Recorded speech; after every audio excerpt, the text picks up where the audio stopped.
Let's get started with the games. So the first one that we'll check is Thomas Beerdsen against Robin van Kempen. So Robin playing black, he opted for e4, c5, knight f3, knight c6. Judging by these first two moves, we're still not sure what is he gonna opt for. Now will he play e6? Yes, he went for his favorite time out of defense. Played e6, knight c3, queen c7. And now we're just waiting for white to see is he gonna opt for f4, bishop e3, bishop e2, g3, even knight db5 line. Those are the options, and here the theory deviates in this is like a theoretical crossroad, because here white just has to opt for his main choice. The main line here is bishop e2 and bishop e3. Oh, g4. This guy follows the theory, even though Magnus Carlsen played this in Y-Kanzi this year. I don't think g4 is such an easy move for playing. Of course, Magnus won that game. I believe he beat Matlakov. I'm not sure, but I'm pretty sure that he played this g4 move in Y-Kanzi. G4 makes much more sense when the knight is on f6. So when you play these Sicilian games, when you play g4, just make sure that your opponent has his knight on f6. Okay, would be very interesting to see how will this game go. I'm pretty sure that he went for bishop g2. That's pretty interesting, because another option could be h4 followed by g5, immediately, just storming those pawns on the king's side and hoping for some bishop h3 at some point. Okay, he played bishop g2, which seems to be quite solid as far as I'm concerned. But I still have to say that I don't think this variation should be especially challenging for black, even though Magnus crushed his opponents, because my attitude. I actually believe that whatever Magnus plays, he would beat his opponents. So let's just switch to another board. So that was the game between Thomas Beerdsen and Robin van Kempen. Let's go to Jordan van Foreest against Grandmaster Mitkov. Oh, once again this opening, and let's begin from the very beginning. E4, c5, knight c3, e6, knight f3, knight c6, d4, c takes, knight takes d4, queen c7. Our Dutch guys, Chessbrahs Dutch guys, they both went for the timeout of defense. Queen c7, bishop e3, a6, f4, b5, knight b3, bishop b7, bishop d3, d6, queen f3, and knight f6. I really have to say that I already like black's game. We're all pretty familiar with this type of positions in type of games, or Scheveningen type of positions. Here, white went for the queen h3, waiting for the short castle. Of course, Jordan went for the knight before, wants to remove that bishop on d3. After a3, that's a pretty good approach with the white pieces, to play a3, to force your opponent, even though he jumps there with the knight on b4, to take on d3. Black would hesitate to take that bishop, and why should this be so special for white to force them to take on d3? Because then white should go with rook c1 and play that position. I'm not entirely sure about the quality of the move knight to d4, because sometimes this knight can go on a5, chasing away the bishop on b7 and blocking over the dark squares. So, in my opinion, rook ac1 was pretty much logical, but okay, he went for knight e4, rook ac8, rook f3, rook f to e8, rook a to f1, and bishop f8. For all of you who are just unfamiliar with this type of positions, I would like to remind you that all Scheveningen type of games look like this. They look way scarier than they really are. In practice, these Scheveningen type of players, they seem not to have such a big problems even when you simply storm all your miners and heavy pieces on the king side. Here, black just wants to play g6 followed by bishop g7, getting a pretty good bishop around the, simply having a good bishop around the king, having that knight on f6. At some point, once he goes with g6, he's going to play e5, kicking the knight away. But okay, Mitkov, actually, now I realize, he went for the knight e4 with the idea of placing all his pieces onto the king's side. So he didn't want to play positionally with rook c1 and then knight a5 and whatever. He just goes for the attack. He went for the rook g3. I don't see anything like better than g6 for black, or maybe just king h8. But I would go with g6 here, because sooner or later it has to be one of the moves by black in this type of the game. This game could be very interesting.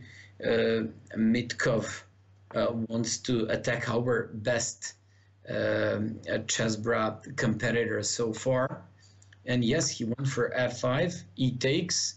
And now if e takes, I believe rook takes e3. Yeah, he went for the knight f5, which looks a little bit scary. He wants to play knight h6, and the knight on f6 seems to be hanging.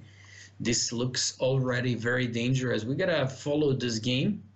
It looks like Mitkov knows what he's doing. Now this knight on d4 turns out to be a decisive piece in the attack. So I'll be honest with you, I like attacking chess, and I already prefer simply white's position here.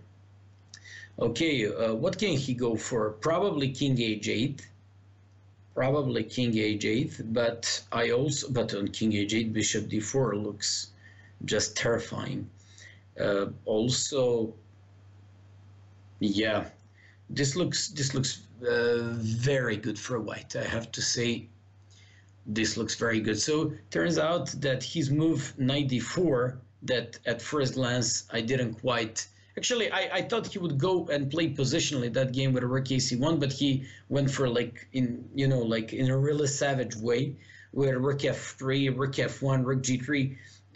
Wow, this seems to be a nice system for white. Okay, let's get moving to another game. Our Hudinovic guy is facing GM elect, aka Penguin GM1. So you all know this kid, Andrea Tang. He's one of the best bullet and blitz players in the world. Extremely talented, fast, tricky. So this guy's really good. He's facing our best board on Super Saturday a few nights ago. So Shyam, let's just check the game from the beginning for a moment. So e4, e5, knight f3, knight c6, knight c3, knight f6, bishop e5. So Shyam opted for one of my favorite options, and that's 4 knights opening. After bishop e4, castles, d3, d6. Now white has 2 popular possibilities. So white can go with more and more popular amongst the top GMs, knight e2, where black just can't take on c3 that knight and create a bad pause, or to go with a classic theoretical approach, bishop g5. Shyam went for bishop g5, bishop c3. That's exactly the point, because knight d5 was threatened. So after bishop takes c3, b takes c3, went for queen e7. Idea behind queen e7 is to simply free the square d8 for the knight, so knight can go to d6 to d8 and eventually go to e6, chasing away the dark square bishop. So after rook e1, idea of rook e1 is to support the pawn on e4 and to push the pawn to d4.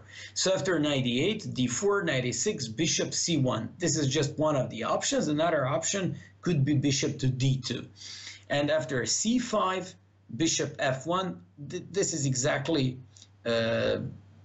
like players used to treat the system with the white pieces. They just go with a flexible type of game with this bishop here.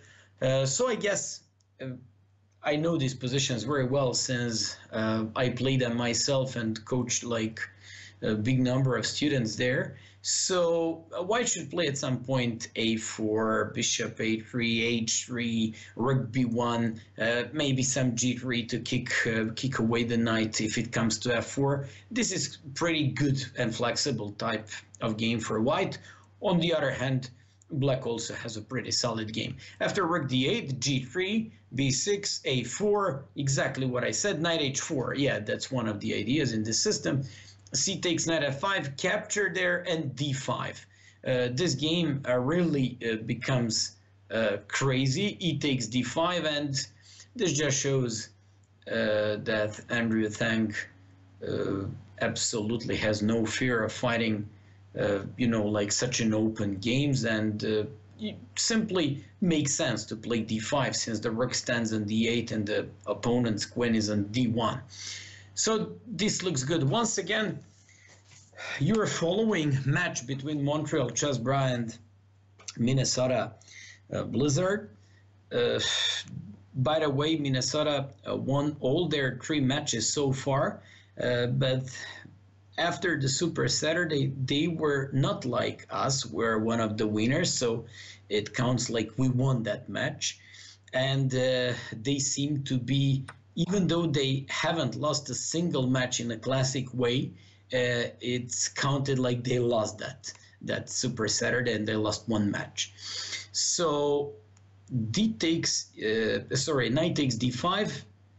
Well, there is an obvious option here of white.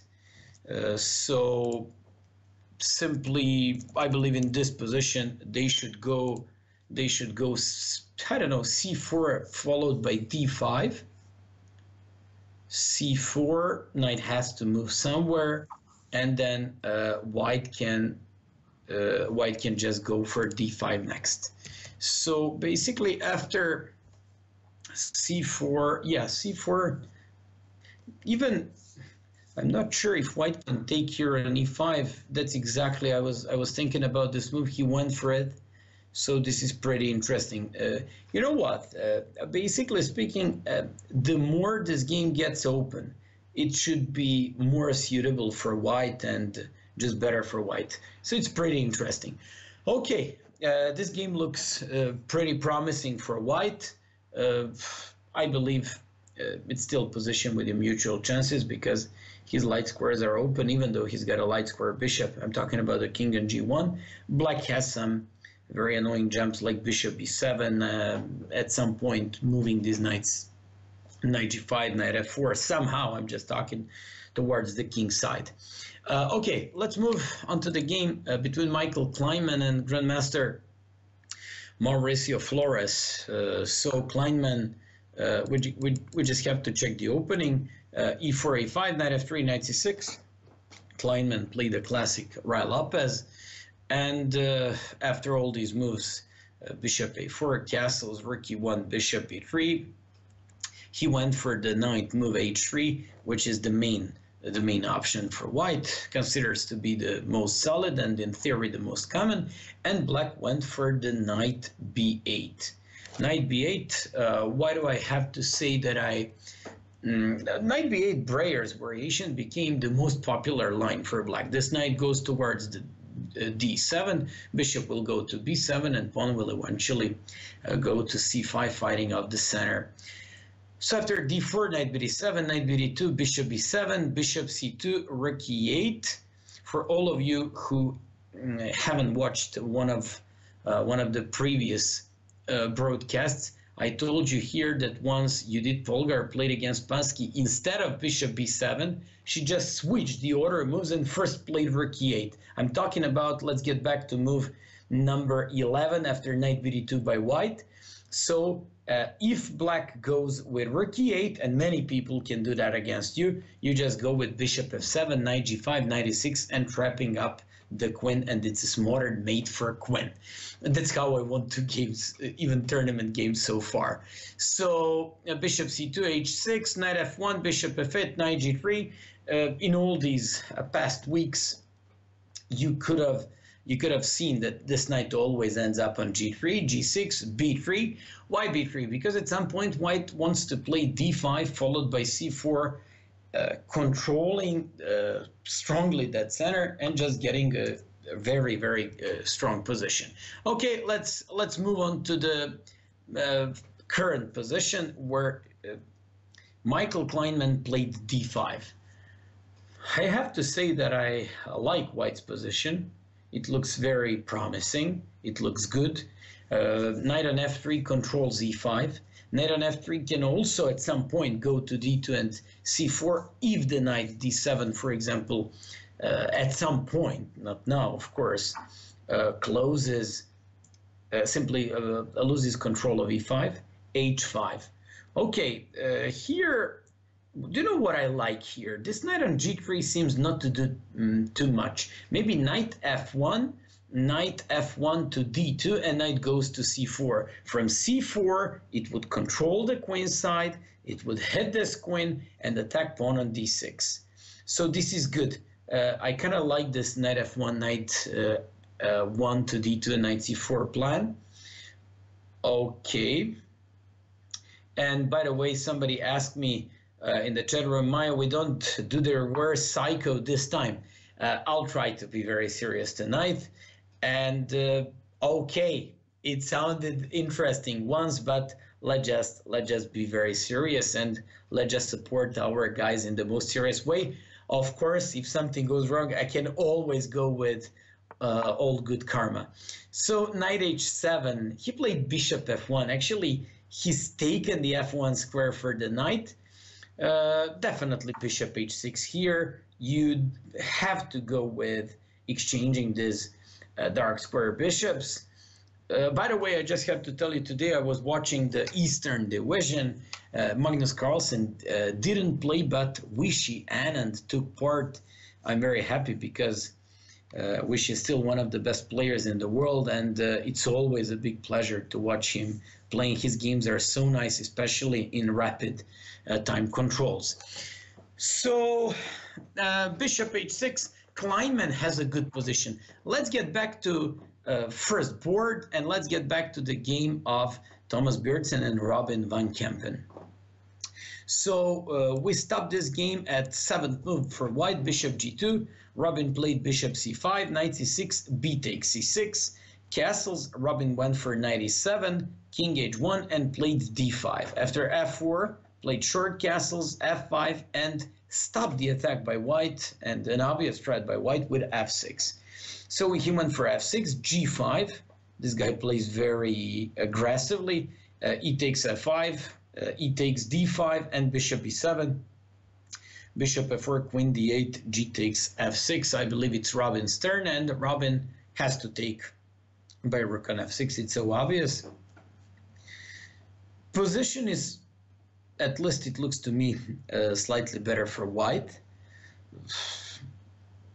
I don't especially like, I like this bishop on b7, but I don't like the fact that even if we want to take on d5, and even if we win this pawn, it is not going to look any particularly special. But of course they will play bishop g, I mean, this guy should play bishop g5 here.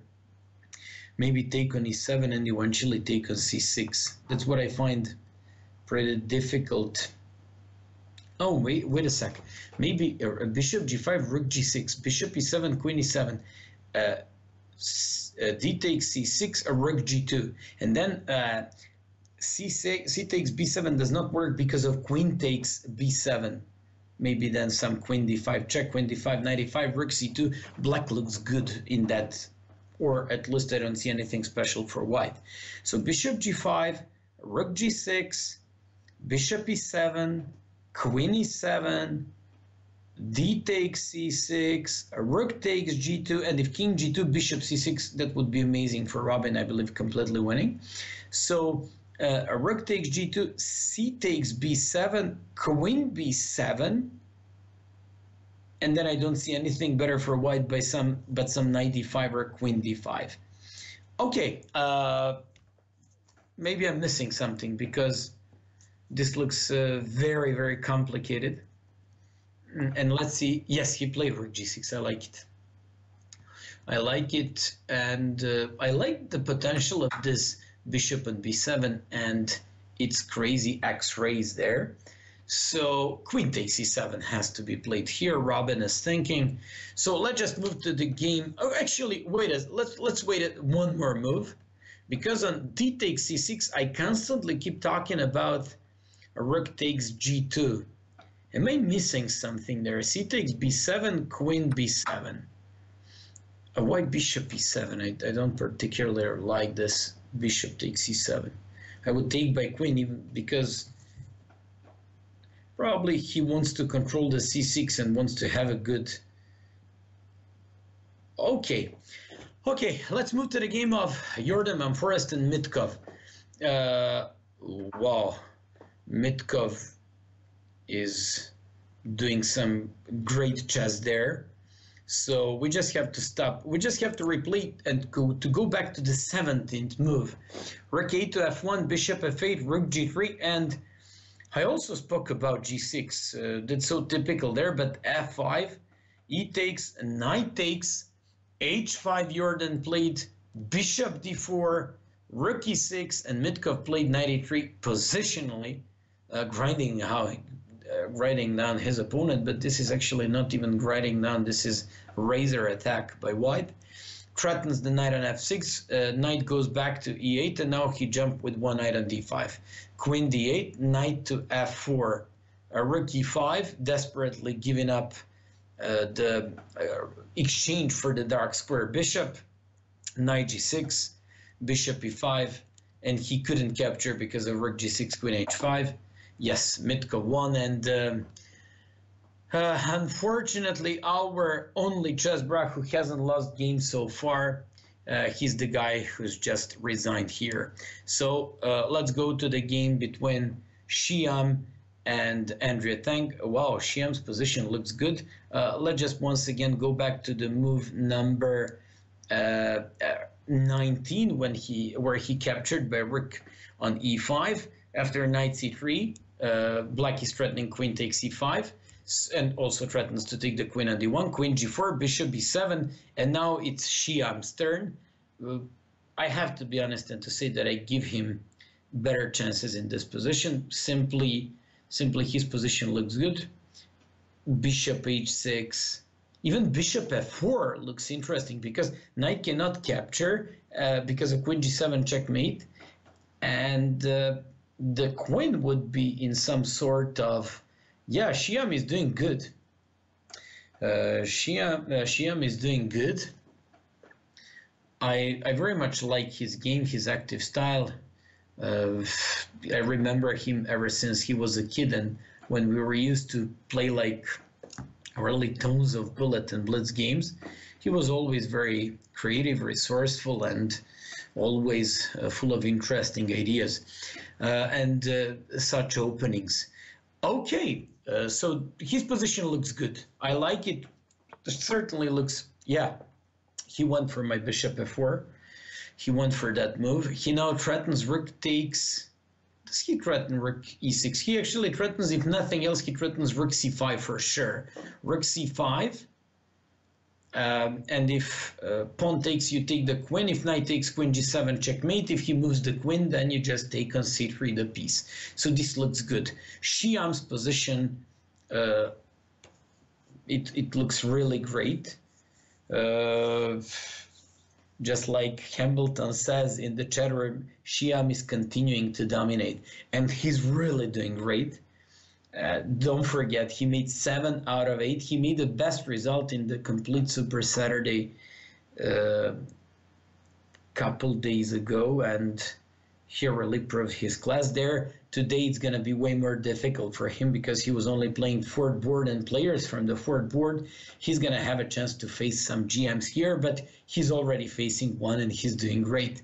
I was very afraid of this game because this tank guy used to be one of the, not used to be, actually seems to be one of the most promising young players in the world, and he's so strong.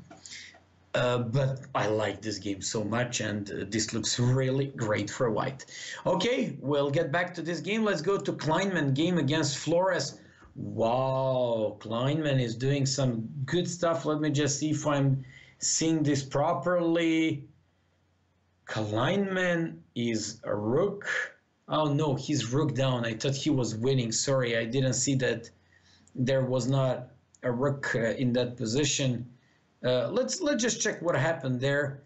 After d5, h5, I suggested knight f1 in the 24th move for Kleinman, going to c4 because that knight on g3 does nothing. He went for bishop f1, bishop h6, and played knight h5. So he went for some attack there and played knight g5. What knight g5? When rook takes e1 simply. Knight g5, queen g5, queen d8.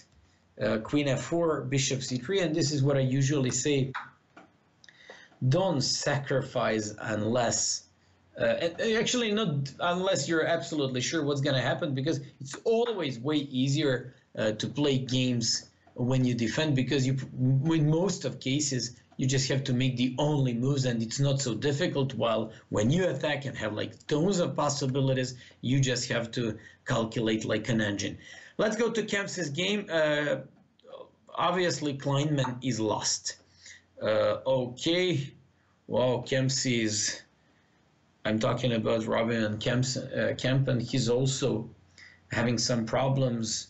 What I like about his position is possible domination of the bishop on b7. And probably a very big problems for white on that diagonal, but I don't see anything better for white but king g1, and would be interesting to see if he would go with d4 or not. King g1 simply has to be played there. So Robin's game is, I don't know, I would say with mutual chances, but if I had to choose the side, I would definitely choose the white side.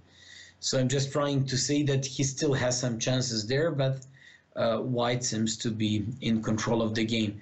Once again, I have to repeat the first point for Minnesota Blizzard made Grandmaster Mitkov, who played a fantastic game against the time out of defense, and who went for that crazy game with the knight d4, f5, both of his rooks on the king side. Well, it turned out that my predictions that all these Scheveningen type of games are not that difficult, they were completely wrong in this case. Anyways, let's just see Thomas Beardson. He's doing good job against Robin. Robin should now go with queen c6. I believe this guy should go, I don't know, to either h3 or g4, and to threaten rook takes rook f8, threatening the queen on d7. So this could be quite interesting moment of the game. Let's go to Shyam's game, because that game was really interesting. Shyam's game, yes. Let's see what was what happened in the meantime. So after bishop f4, Andrea Thang played queen d7 and Shyam played bishop c4. I like bishop c4. He now threatens rook takes e6, f takes c6, bishop e6. He's doing a great game here. Well, our best Chessbrahs so far is doing great on the forward. He seems to be like a real refreshment for this team. And let's just hope he's going to make a full point, because if he starts good, let's just hope he can repeat the game from the last week. Let's go. Rook takes c6. He shouldn't wait here. Most likely, rook takes c6, f takes c6, bishop takes c6. In the worst case scenario, he's going to get a rook on b8 and get something there. He went for that. Perfect. Although, knight e2. What if queen e2? I really didn't get this move. Knight e2. Am I missing something here? What if queen e2? Queen e2? Maybe he wants to play some rook e8. But I still don't fully get a point of... On queen e2, queen c6. d5, rook takes d5, king f1. This is interesting. I don't get this. I don't get this. Why didn't he take on e2? This is good for analysis. Okay, Tang played knight f4. Okay, this is good now. Shyam is winning. Certainly, he's up a queen. Not like clear queen, but after queen f4, he just has to play rook e1 and solidify himself. Just move that queen somewhere.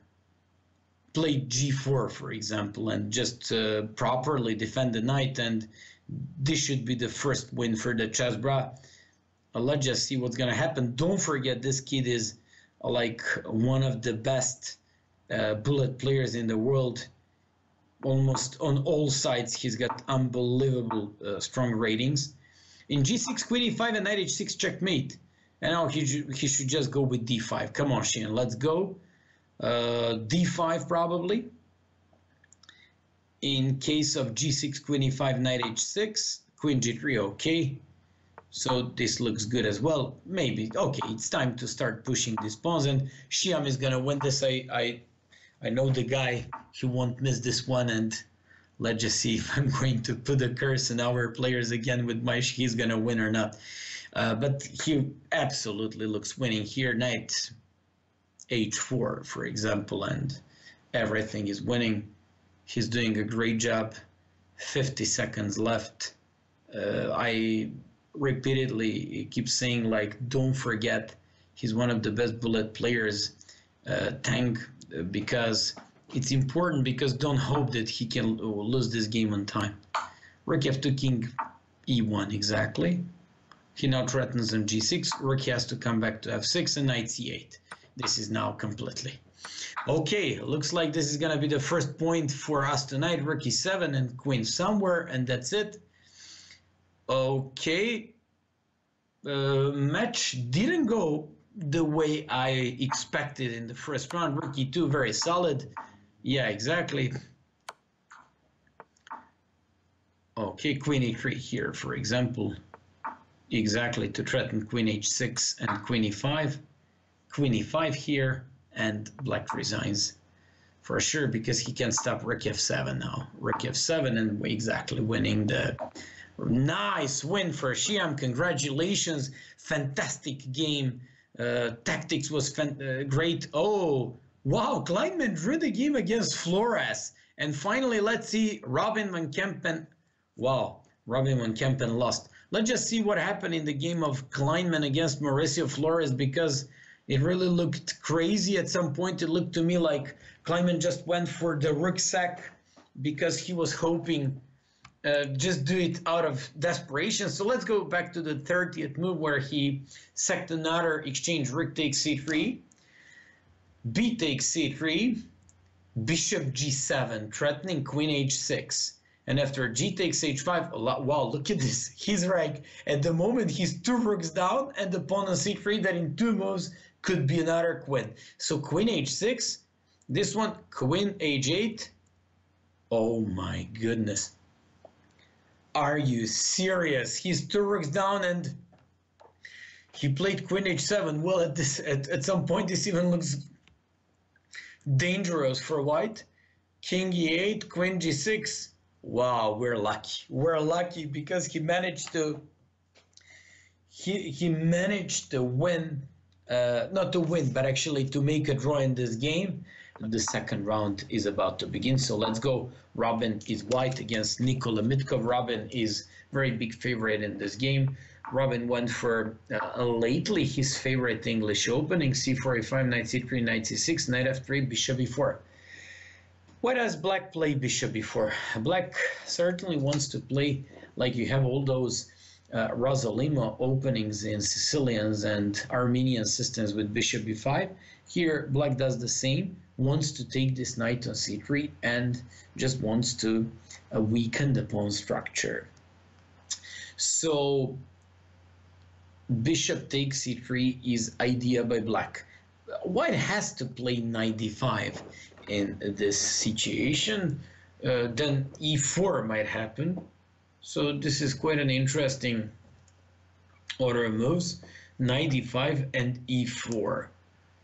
So knight e5, e4, and probably knight g1. I don't know this variation.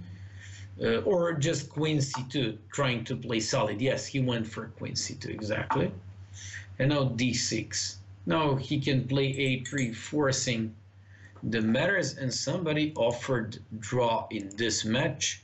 I'm not sure who and in which game. It's interesting. Thomas Beardson offered a draw to Jordan on Forest. Let's go to Jordan's game. It's pretty weird decision. Playing black, having 200 points less than your opponent, and offering draw after the opening. That's a weird thing. I mean, don't get me wrong, but it's not like the most appropriate thing to do in chess, especially when you're playing black pieces against higher rated opponent, unless I check something there. So let me just see what's happening on the board after queen d6. No, this looks absolutely normal position, and this is pretty interesting decision to offer him a draw. So queen b3 and queen b4. By the way, Jordan playing with the IQP, or isolated queen pawn on d4. So you just have to consider that in this type of game, you're not supposed to generally exchange pieces. Why? Because the more you exchange, the worse isolated pawn on d4 could become. Okay, so somebody said they're friends, it was probably just for fun. Maya, okay, in that case, I can take it, otherwise not. So let's go there. h3, bishop h5. Position is fairly normal. He can play g4, or he can play some rook ac1 and rook f to d1. Okay, this is just a normal game and doesn't look like especially interesting. So let's go to Penguin GM against Michael Kleinman. This is interesting opening theoretical battle. So after d4, knight f6, c4, g6, Andrew Thang went for f3. This became a very popular variation lately, with a great results for white. After d5, c takes d5, knight takes d5, e4. White plays. This is especially good against Grunfeld players, because Grunfeld players has to play now pretty weird type of game that is considered to be better for white, according to the latest analysis. After e4, knight b6, knight c3, bishop g7, bishop e3, castles, queen d2, knight c6, long castles, and queen d6. Now I remember I used to play these positions for white, so I remember Caruana played against Nakamura, the opposite, some h4 move. Tang went for the main line. It's the knight b5, queen d7, and went for bishop h6. I believe the d5 should be the move here. And after bishop h6, rook d8, bishop takes, king takes, d5, a6, knight c3, and knight a7. I'm not sure if this is theory, but I don't like it. I don't like placing that knight out, simply on the edge of the board. And now Tang went for h4. I first of all, you gotta know that I'm very big fan of h4 move. Somebody even told me that one of my students counted in how many games with a d4 I played h4 moves. In 72% of the games I do this h4, not in the complete games, but out of the openings. So basically here I like the h4. Simply there are no pieces for black around the king. I'm talking about the minor pieces. The bishop is lacking there. Knight as a great defender. I believe this is already a dangerous position. Probably some h6 not this one because of g4, not this one because of g4. I believe he had to go for some g6, now g4, and certainly Tang is not going to miss his chance to launch the attack here. So g4 should be made there. Finally, let's go to definitely one of our favorites at the moment, Shyam, who's playing black against Mauricio Flores.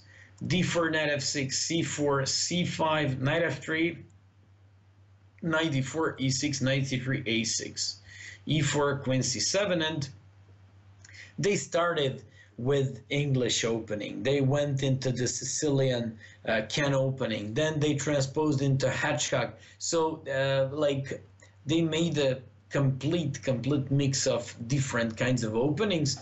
And after bishop e3, bishop e7, f3, bishop e7, bishop e2, castles, rook c1, d6. Here, just to know, guys, with a rook on c1 and queen on c7, never play knight on c6 because knight d5 could come and white wins very easily. Okay, so after castles, knight bd7, b4, rook ac8. Just for all those who follow the theory here, instead of 13th move for black, rook ac8, which is so classic, and you know, since Fischer, people used to play that and then put the bishop back to d8 and go to c7. Lately became very popular and flexible line rook fc8, putting the queen back to d8, going with the queen on f8, playing the rook from a8 to b8, and putting the bishop back from b7 to a8. That position seems to be, at the moment in the world, the most flexible for black, and I like it so much. I know it because I played these positions myself with the black pieces. Anyways, rook ac8, queen d2, queen b8. He went for traditional bishop d8 and bishop c7. If you remember, this idea happened for the first time in Fischer's game when Fischer played Larsen's opening b3 against somebody, I don't remember whom. And ever since then, everybody goes with this. King h8 with the idea rook g8 and g5. I applied this idea so many times. Idea is to play g5 and to break with g4 and to come up with some tactics. What I like about Shyam's games, he's very aggressive player. He's very tactical. He mainly likes to play on open games. Theoretically, he's well prepared. So I just have to say really all the best about this guy, not just because of his great results, but even his positions in all these games really look good. b5, more or less pretty much expected. Actually here, black should be breaking this with c5. But he went for b5, knight c5, and knight c3. I like Shyam's game after a5. He now has to get ready for g4, g5 and g4. He needs to come up with some break. Just like I said, this b5 is more like computer approach. I know, and I remember when I analyzed these positions with computers, they always suggest some b5. Computers have some reasons why they do it. We humans actually should be going with some c5 ideas. Yeah, this knight c6 is one of the ideas, of course, to win the bishop pair and to play like this. Shyam capture, now queen a8 most likely. And okay, this is the reason why they played. But on queen a8, knight b5, and now queen c6 does not work because of knight a7. Okay, yeah, knight b5 now. Yes, exactly, and he can touch the pawn on c6 as long as...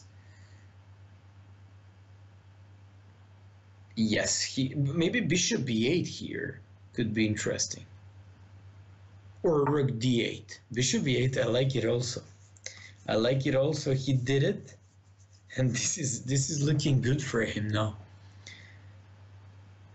On knight d4, maybe knight d4 because e5 looks ugly for black. Somebody said bishop b8 allows c7, but if c7, bishop c7, knight takes, rook takes, queen d6. rook c6, for example, I find it okay for black. Let's go to the game between Robin van Kempen and his opponent.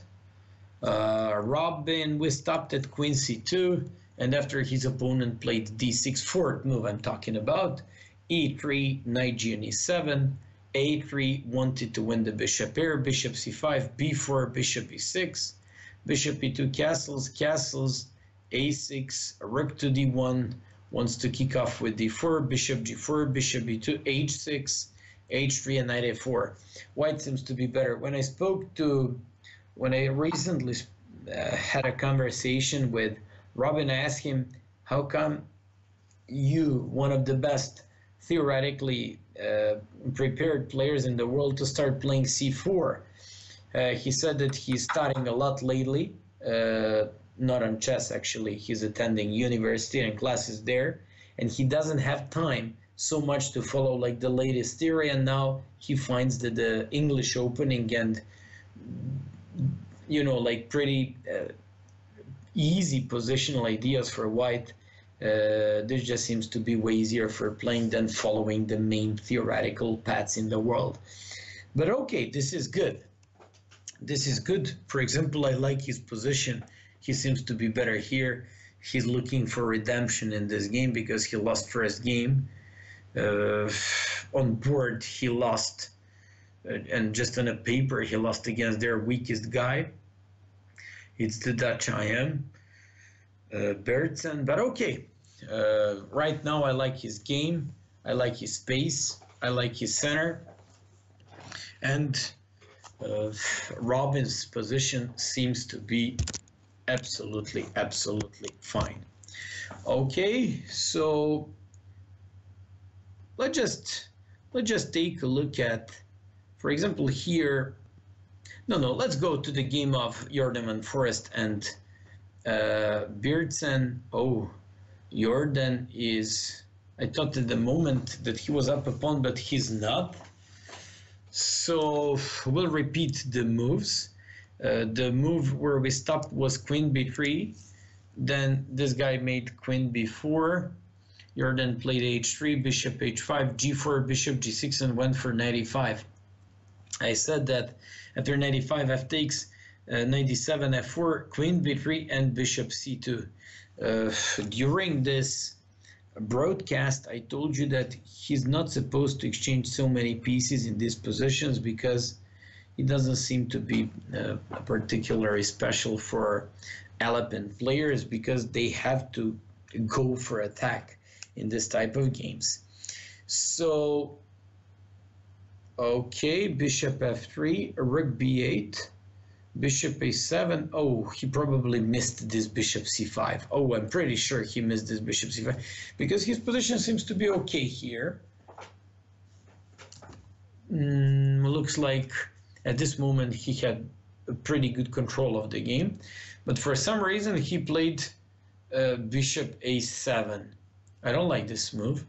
And after bishop c5, for sure his opponent now, after knight b3, rook e1, knight e2, went for the bishop against the knight. You know what? Bishop against the knight is usually better when two conditions are fulfilled. When the game is open, this is absolutely an open type of game, and when the pawns are on both sides of the board. Here, if you ask me, both conditions are fulfilled, and definitely this position looks okay for black, a bit better. After rook f2, bishop e3, knight e4, rook c8, knight e6, rook e3, bishop d5, rook c3, rook d7, rook c2, bishop c6, f5. Jordan is forcing now, and we're currently at the move 34, rook d8 by black. Probably black wants to undermine this with f6.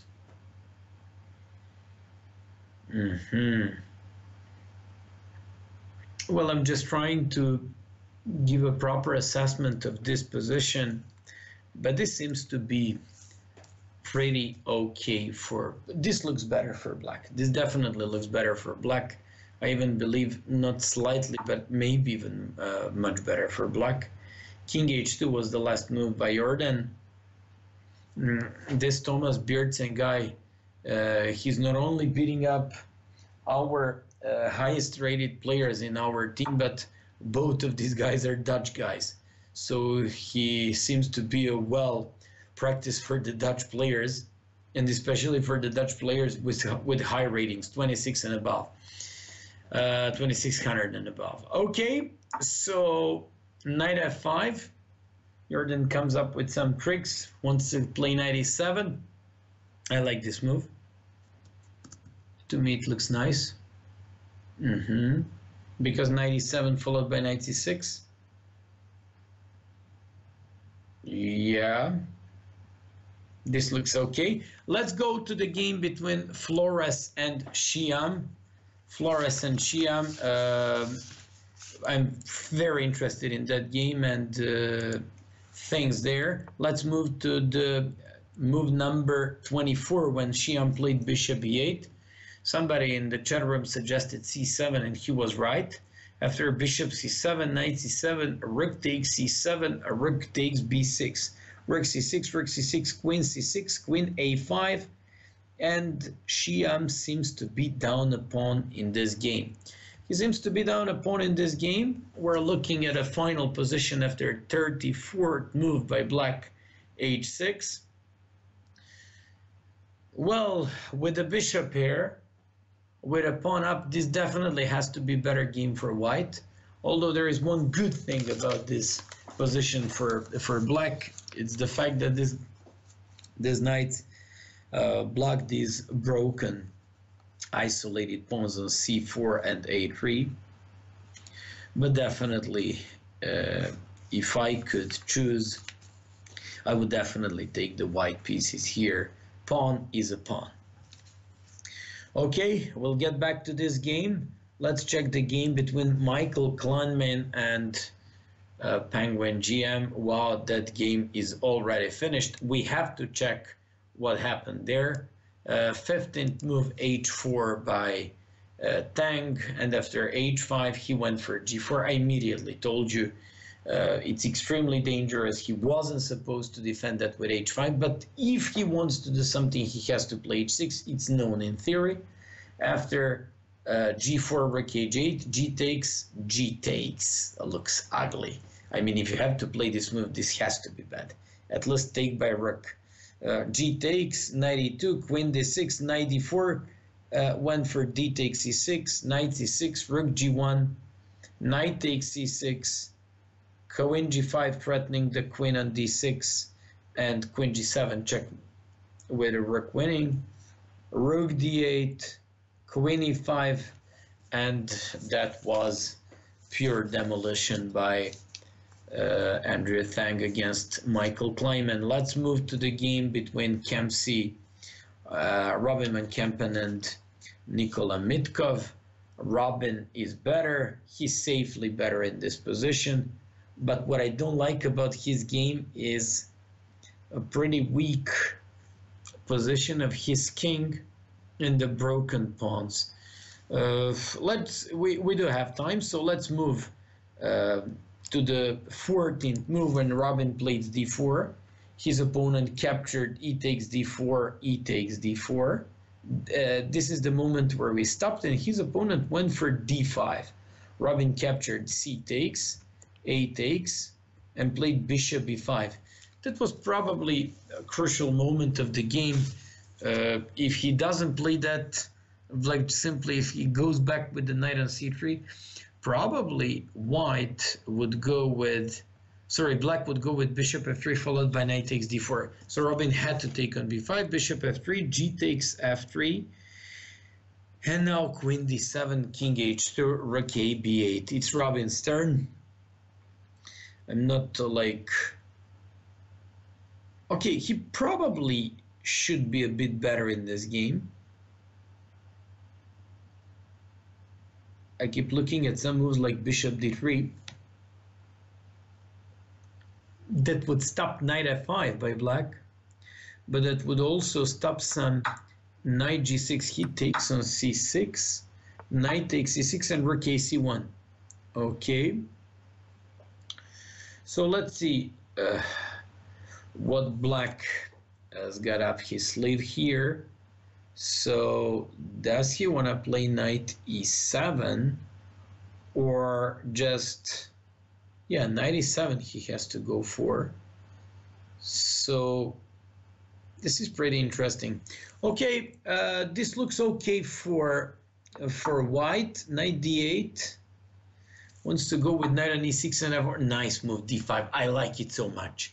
I like it so much because it stops knight e6, it stops knight c6, kind of restricting this knight, and also opens up the bishop and b2. Now I like Robin's game.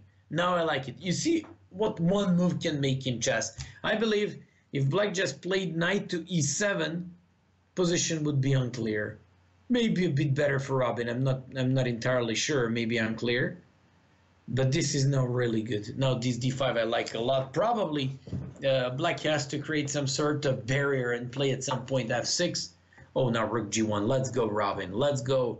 Don't stop there. Rook g1. And then rook g1, he has to play f6. And then he should be just going with rook g4 and rook cg1 with a great, very, very great attack for white. Robin's position looks great. I like it now very much. So Robin is better.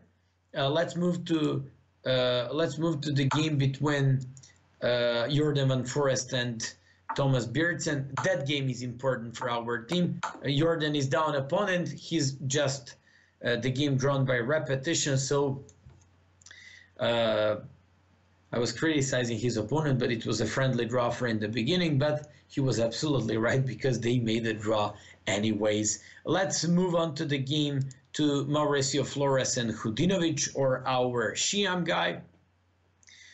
Last move by Mauricio Flores was queen from e3 goes to c3.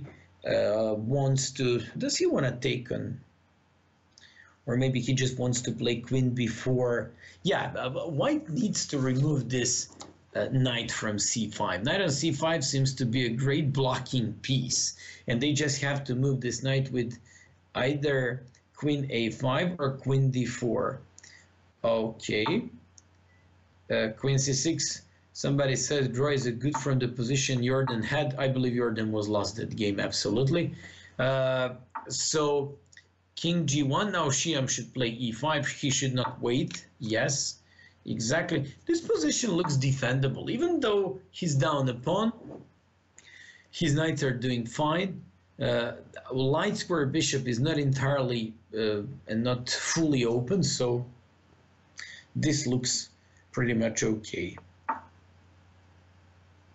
Queen d6, Shyam played. Let's go back to the Kempsey's game. So Kempsey played the move I suggested. Let's go back to the move 24. Rook g1, knight f7, knight e4, threatening knight f6, knight g5.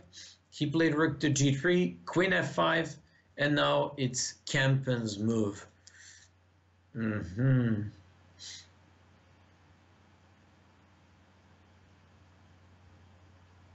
I don't know. Probably he should go with some queen e2 here, defending the pawn on f3 and controlling the knight on e4. So queen e2, and he just wants to defend that pawn on f3 to control the knight on e4. By the way, result at the moment is Minnesota Blizzard. They're leading 4-2 after 2 rounds, but 2 games are ongoing. Mauricio Flores is better against Shyam, and Robin van Kempen is better against Grandmaster Mitkov. So somebody said knight g5, okay. Probably he wants to double up these rooks and to break it with some h4 at some point.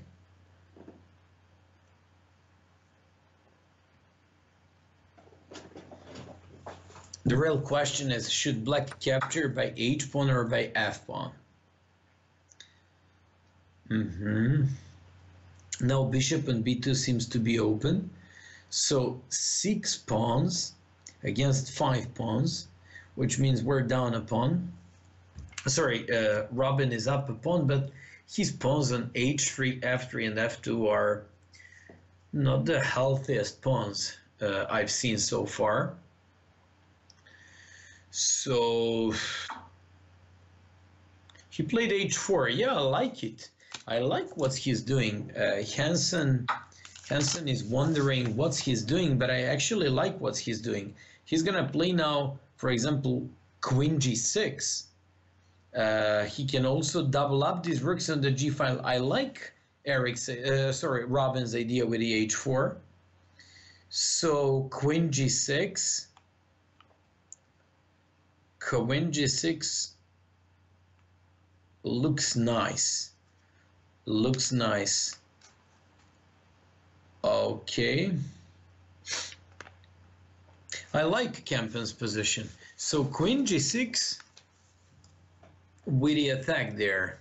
I mean, that's tempting move. What if queen g6, rook takes... oh my goodness. I wanted to say queen g6, rook takes f3, then queen g7 checkmate. Well, queen g6, queen g6, queen f7, then queen f7 and h takes g5. I like this position for white.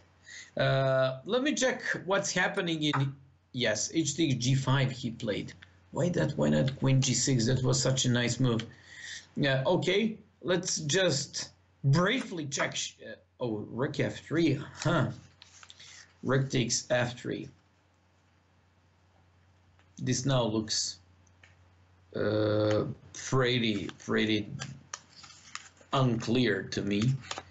I mean, rook f2 is threatened, rook g3 is threatened, queen h5 is threatened now. I cannot assess this position. It looks completely crazy to me. So anything may happen. Maybe I missed something.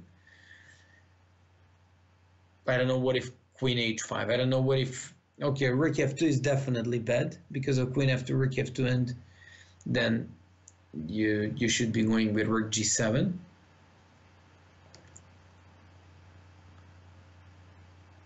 But what if queen h5? Queen h5, king g2. Even rook g3 doesn't look that bad.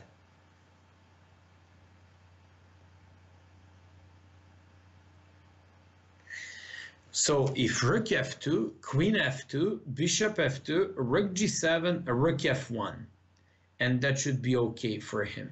But if the line queen h5, king g2, rook f2, queen f2, bishop f2, rook g7, king f8, and rook f1. Yeah, that one looks okay. That one looks okay. So probably, yeah, this is interesting. Let's just check how is Shyam doing there. Oh, Shyam is lost. Shyam is lost in that position for sure. Finally, this guy, we're just checking the final position after rook c6. He seems to be completely lost because all his pieces are just tied up one for another. He played rook to d8, but I believe after bishop c5 he's just losing. Let's go back to the Kempen's game. Shyam is gonna lose this game. Things are not going good for us. We're once again losing 5-2 after... Oh, it's... Wait a sec, this guy played c6. It's Robin's turn. It's Robin's turn. Okay, maybe Robin should now play queen g6 just to stop that queen h5. But wait a second, queen g6, rook f2.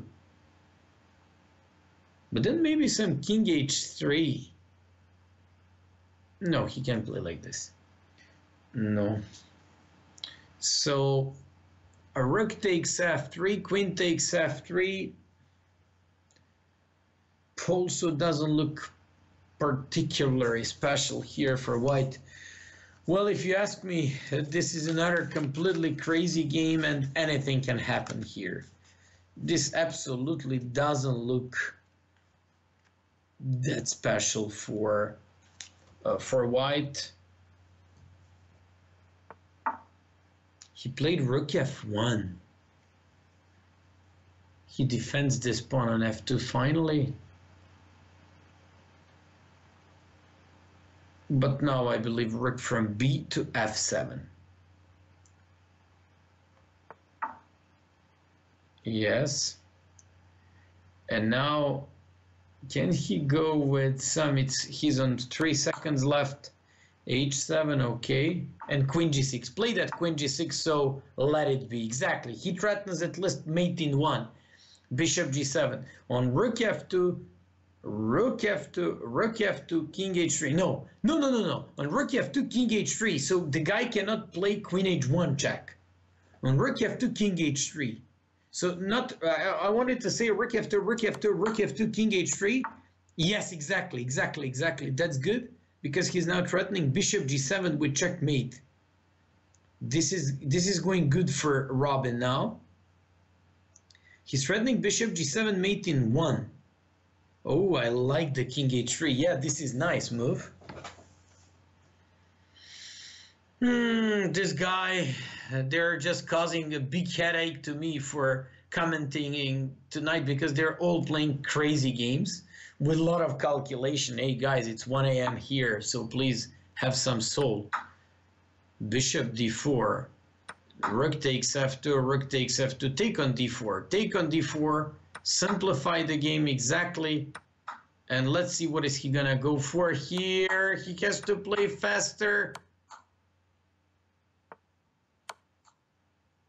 Why not? No. I thought he had queen g6. Sorry, it's my fault.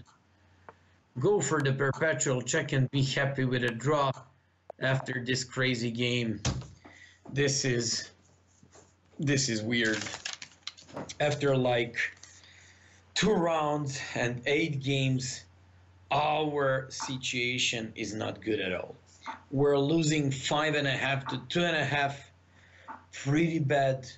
Nobody expected that Jordan would make half point out of 2 games. Robin is also making half point out of 2 games. Shyam won 1 game. He won. This is the first game he lost so far since I watched this guy. And finally, Kleinman lost in a very bad game against Tang. Okay, I'm back. And let's go there. 3rd round of the match. We're just following the game between Andrea Tang and Robin van Kempen. What is bad about this thing is that Kempen is doing pretty bad tonight. He already lost 1 game. Another one he got pretty lucky to make draw. Or maybe not just lucky, but the game was completely crazy most of the time. Good thing about this match is that he's still slight favorite, at least in this moment. Otherwise, he would be a big favorite. But he's black.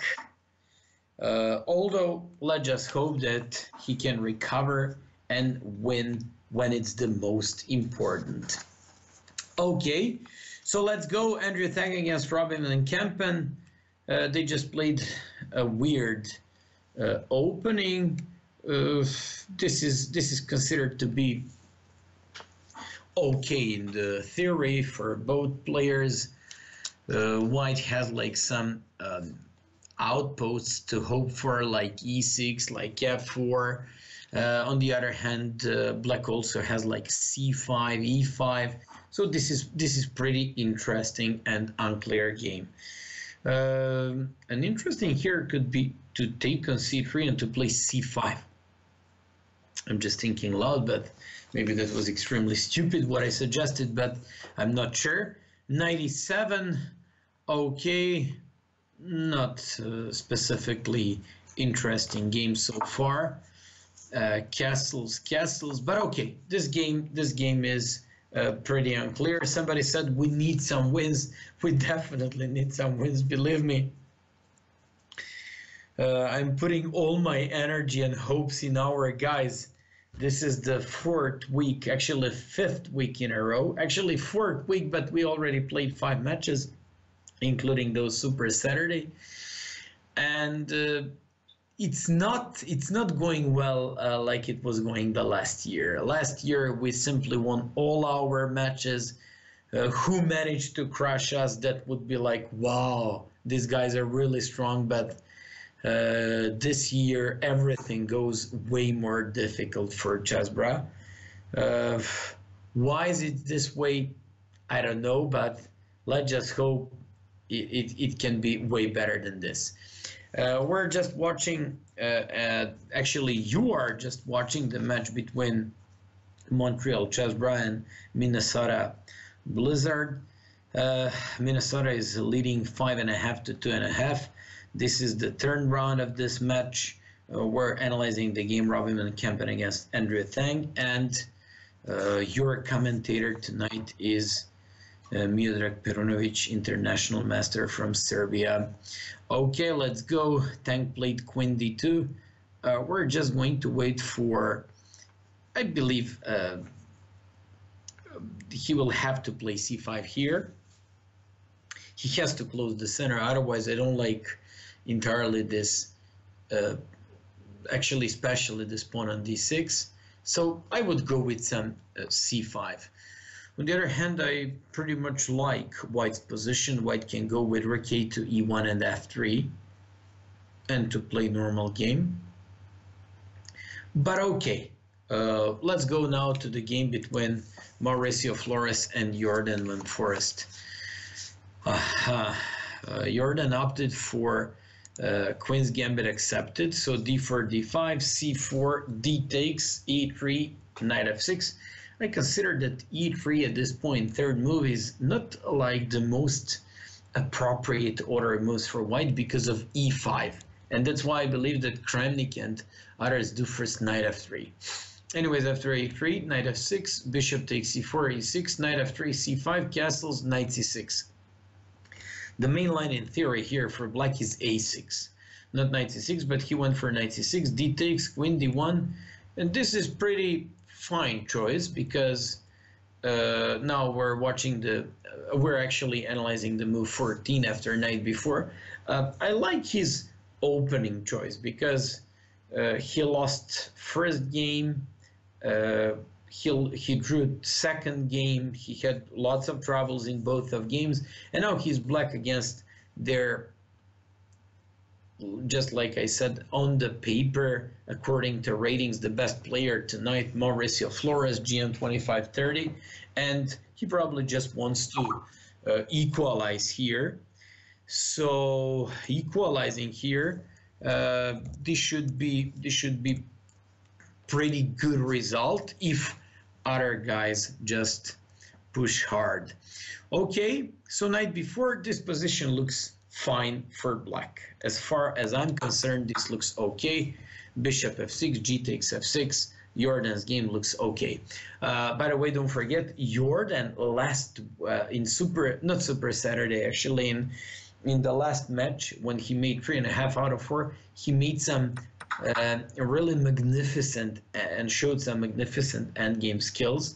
So let's just hope that he could display these skills, for example, just in this game once again. Okay, now let's go to Hudinovic against Beardson.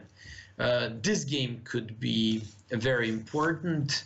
Shyam against Thomas Beardson. This guy playing Black is really doing great tonight against Chessbrah. He beat in the first round Robin Van Kempen, drew against Jordan Van Forest, so he's now playing against our best guy. Let's just hope that Shyam can do lots of crazy things considering his tactical skills. So let's just check the moves. E4, C5, Knight F3, A6. This is interesting approach. A6 is bad because of C3. That's what Jordan did, but he seemed not to be like pretty familiar with Alapin type of positions with a tempi up. After G3, B5, Bishop G2, Bishop B7, Queen E2. This is some sort of close Sicilian, and now he went for H4. Pretty aggressive and move typical for the modern chess. H5, castles, Bishop G7, Knight G5. This game looks like looks like a good and interesting bullet game, because if knight f6, he would probably play e5, bishop g2, he takes f6 and win the game on the spot. Okay, so knight c6, c3, c4, d4, c takes, queen takes, knight f6. Bishop f4, knight bd2, d6, a4, c takes, knight takes, and queen to b3. Somehow, even though he played a very weird opening, I still have to say that I like White's position. Black has to play here a5, that's obvious. I'm just wondering, would he play rook f to d1 or e5 here? Yes, he played rook f to d1 in order to play e5. Okay, this looks fairly normal. I like this position for White. Looks okay. Let's go to Kleinman's game against Mitkov. I just said for this game that a lot of things might happen in this game. I see there is a draw offer in this match, and I have to go there. It's Mauricio Flores against Jordan Van Forest. Mauricio Flores were on the move 20th when he played king e2 and offered a draw. He played king e2, so we're analyzing the game Mauricio Flores against Jordan Van Forest.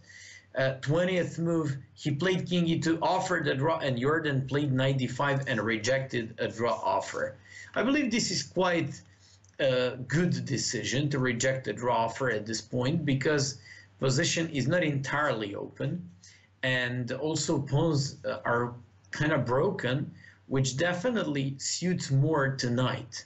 Also, considering that he won in all previous games, pretty great endgames. I mean, in the previous match, to won all his games in a great endgames, I believe that this could be a good practical approach. Also, that he went for like this type of position, so he's not going to take like any major risks in this game. This looks good. So somebody said this is psychological draw offer by White. Well, you can say anything you like, but I believe this is also psychological draw rejection by Black. So we will see. Forrest is the one who's gonna push here to win, and he just needs to redeem himself for losing one game tonight. After f4, f5 has to be played, limiting the light square bishop and playing somehow against this one. We'll get back to this game. Let's go to Hudinovic once again just to check. After rook f to d1, knight d7 stops e5. Shyam played bishop to e3. That's a current position. Black seems to be fine there. White seems to be fine as well. Position is fairly normal. So rook ac8, I believe he should be playing rook ac1 with a pretty unclear game. Let's go to Michael Kleinman against Mitkov. I have to apologize because we just went to this game and then the draw offer happened. Kleinman played just like in the first round, Ray Lopez. Let's just check the game briefly. e4, e5, knight f3, knight c6, bishop e5, a6, bishop a4, d6. Castles. This is exactly what Eric played against Mamedyarov. I believe slightly more accurate, according to theory, here is to play c3. And there is some f5 line, but the c3 with an idea to push d4 immediately. So after castles, knight f6, rook e1, bishop d7, c3, g6, d4, bishop c2, h3, knight bd2, knight f1, knight g3. All these moves are more or less just typical. Exactly in the first game, Kleinman also went for all these moves. So b3, c5, bishop e2, c4, b4, knight bd7, and d5. Okay, after a5 he played a3, queen c7, queen d2, rook a6, rook ab1. Typical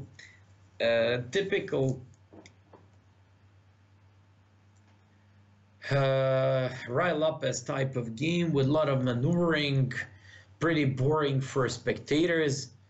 Uh, High-rated guys actually enjoying this type of games, but I guess you don't enjoy entirely in this type of chess. Okay, so rook a2, rook b2. Kleinman's position looks fine. Kleinman's position looks fine. Do you know what should be the point here? He definitely has to make a break on the king side. And if he wants to break on the king side, he should do that moving that knight, for example, to h2, placing this rook to f1, and breaking with f4. So that could be a thing to go. Kleinman has a good position. So rook f1, maybe bishop a3. He first has to make sure to remove that rook from the a2. So play bishop b1, bishop b1, and if rook a1 to play bishop b2. So bishop b1, rook goes, for example, back to a8, and then knight h2 followed by rook f1 and f4. He needs to find a way to break on the king side. He needs to do something active there.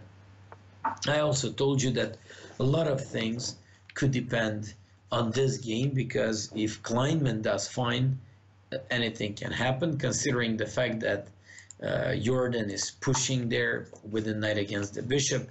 Let's go to Penguin GM against Kempsey. Okay, this position looks pretty unclear. It's Robin's move. He just played bishop d4, getting some space. Well, I like Robin's game. I like Robin's game. So he just wants to play some queen d7. Would love to play rook b4 here. Somebody said in the chat room minus 1.6. Come on. Is it really that high for black? I mean, looks better slightly for black, but I don't know. Eric Hansen is chatting, we have chances. That actually mean that you guys check all the games, and you guys checked all the games, and you just have a better feeling and a better control of the games, because you can check all the games at the same time. So this is good. Robin is a bit better, according to the engine, much better, but I'm not using engine, somebody said here in the chat room. Then Mauricio Flores against Jordan is slightly worse. And Shyam, let's go to Shyam's game. Shyam's game, oh, Shyam's position doesn't look that bright. Shyam's game doesn't look that bright. Rook c8 was played by black. Well, he just has to hold his opponent in this game, and to just needs to hold his game and not to lose, because you know, in situation when you lose 5.5 to 2.5, simply you're not allowed to lose any more games. It would be too much. These guys just need 3 more points to win the match, because you know, once the team scores 8.5 points, wins the match. So let's just go there. Rook c8. I believe he should take on c8 and simplify the game. Okay, so let's go to the game between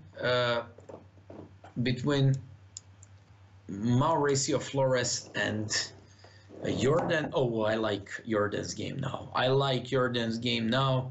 He played king h5. Just what happened last week looks like it's going to happen tonight as well. When Jordan comes to an endgame, he's really in a great control. Actually, he's the one who seems to be in the driver's seat. Okay, so look at this position. Full of, okay, this king is going to approach this pawns, king h4, king g3. White's position is full of holes. Yeah, I like this one. More holes in white's position than in Swiss cheese. So this looks good for black. Also, I don't think white has anything that particular up his sleeve in this situation. I mean, in terms of defending himself. So Jordan should win this game. Rook c1 and king h4. This has to be winning. This has to be winning. Rook c1, king h4, bishop f1, king g3, king f2. This is dead winning. This is dead winning. Jordan is gonna win. Let's move on to the other games. I wanna check the Kempsey game. He's playing a difficult game. He's black. He needs to make a comeback in this match. So last move was bishop d4, and still Andrea Tang hasn't replied anything to this one. This is good. Jordan is winning. Now I'm just a little bit worried for Shyam, who was our main hope before this match and after the first game, but let's see. Okay. So bishop to d4. What does he want to do? He wants to play h6 followed by queen f6. He wants to play rook b4 going against the pawn on c4. He would like to go with h6 queen f6 to avoid bishop g5. It really looks way better for Robin, this situation. By the way, let's just check the moves. Let's just check the moves because let's just check from the very beginning. d4, d6, c4, e5, knight f3, e4, knight g5, f5, knight c3, c6, d5, bishop e7, knight h3, knight a6, g3, bishop f6. I know we checked these moves, but we didn't check this game from the very beginning. 10th move, castles, castles, bishop e3, knight g6, controlling the knight on h3, queen d2, c5, we spoke about this move, f3, e takes, knight c7, rook a2, e1. This is exactly the plan I suggested for white. Rook b8, queen c2, a6, bishop c1, and b5. Looks like after he broke in the center with b5, b3, b takes, a5, he already had like a pretty promising game there. Okay, so after knight d1, bishop a6, king h1, bishop d4. Oh, f4 happened. f4, and after rook b4, knight a3, he captured on e3, and now it's his turn. I guess if he plays so fast, he's not going to wait so much time to take here on c4. By the way, we have finally one win for our guys. Jordan Van Forest won against Mauricio Flores. Finally. Okay, cheers. Okay, so let's get back to the game of Kempsey. Kempsey is much better. He's much better, close to be winning. He just has to find a way to win this pawn on d5. So maybe some bishop e7, knight e7, rook d4. Robin is on his way to winning as well. And this is a great chance. Okay, Robin is, yeah, exactly. Rook d4 followed by, oh, he's threatening rook on f1. I didn't even see that one. Knight takes d5, man. Let's go for that. You gotta win this game. Knight takes d5. I don't see anything. Yeah, absolutely. Robin is also winning. Knight f6 here. Knight f6 to solidify your game, not to give him any tactics, and that's just perfect. Robin is winning. Let's go to Hudinovic or Shyam. Shyam is worse. That's obvious. His opponent threatens queen takes g3 here. So he cannot play queen g2, king g2 because of bishop c3, queen e4. Probably knight b5. Knight b5 to defend pawn on g3 and to attack the strong bishop on the diagonal on d4. Okay, this is better for their start tonight, Thomas Björnsen.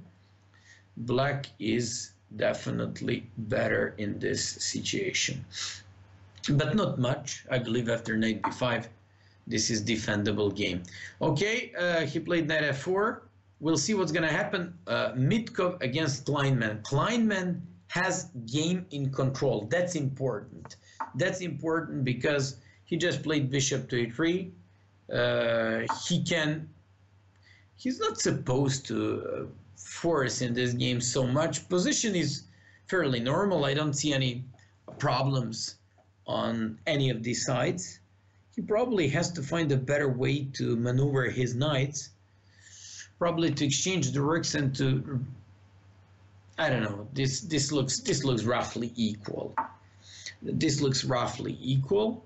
So knight f3. Let's get back to the game of Kempen against Andrea Tang. Kempen played bishop c8. His position looks in absolute control. Looks way better.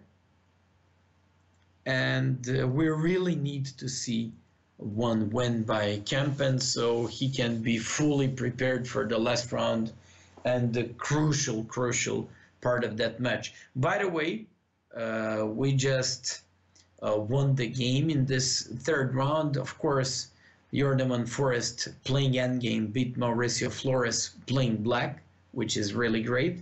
And now we're waiting for 3 more games to finish. So this win gave us great hope that something can happen and change in this match.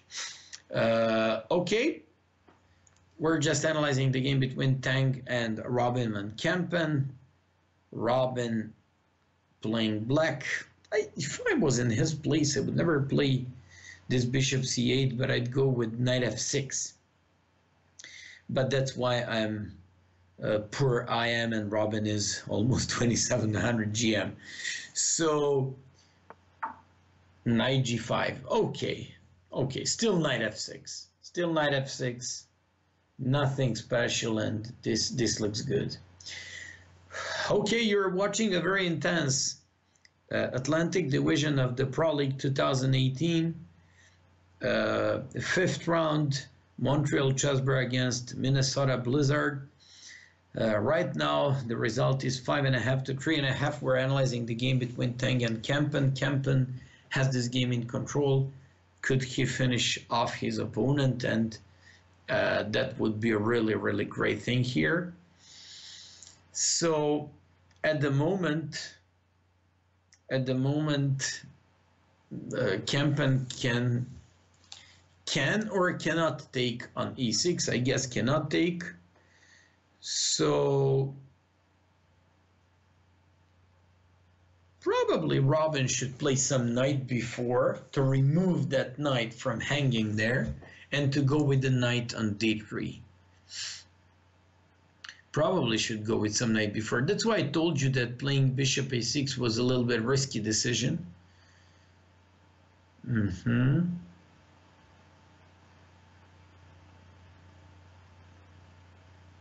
This looks pretty interesting. So this looks pretty interesting. He played knight c7. Okay, looks like a normal defensive move as well. I like this one. Yeah, I completely missed this move, and it looks really nice. If he moves the rook back, he can even kick the knight away with h6 and get a good game. By the way, don't forget, you can always subscribe on Chessbrahs channel. You can always donate to Chessbrahs, and by the way, all those subscribes and all those donations will be able and will be visible at the end of this stream. So let's just follow the game of Robin. Robin is doing hard. He just wants to win this game, and if he manages to win this one, that would be a really big thing. So he played rook b4. Queen c2, I believe he has to play bishop b7. He has to play bishop b7 to oppose that potentially strong bishop on the g2 a diagonal. Okay, it's Robin's turn. He's better. He's 2 pawns up. Not just that. There is another thing. Another thing is that he's got like 3 more points on clock. which is also a pretty big advantage in the situations, especially on this level. So Robin should play this game and a win. Let's just check briefly the game between Kleinman and Mitkov. Kleinman played rook to d1, 47th move. 3-6, 3-6. Position looks normal. Maybe looks a bit better for black because of some knight c8, knight d6. But still, it looks pretty much drawish. Knight g4, king g3, I like it. Yeah, this looks okay. Knight c8 and knight d6, maybe Mitkov is better here. Not much, but he certainly has some advantage in this position. He should be playing knight c8, knight d6, knight takes f2, followed by bishop g4.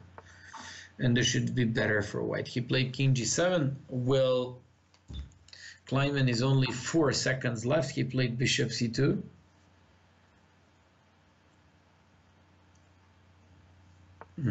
Rook a2, of course. I told you, if you remember, before this round that this could be decisive round, and this actually not round. This could be decisive game, because if Kleinman don't lose this game, anything can happen in this match. But as far as I see,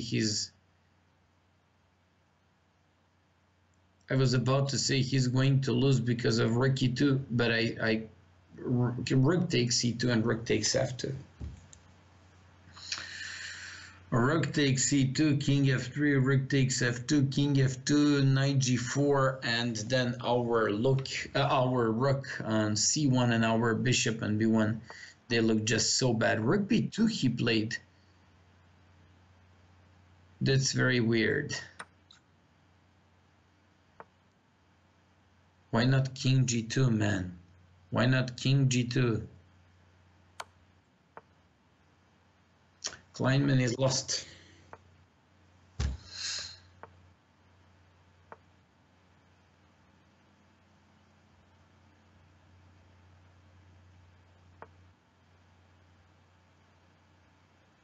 Kleinman is completely lost. He's gonna lose this game. I don't want to analyze this game. Let's go to the game of Shyam. Shyam is completely lost and he just resigned. Oh, disappointing match, because first 2 rounds, first 2 boards couldn't do anything. Now this round, okay, let's see the Kempen's game. Kempen is still better, but oh, that's really bad. Somebody said missed mate in 1, but let's put that aside. So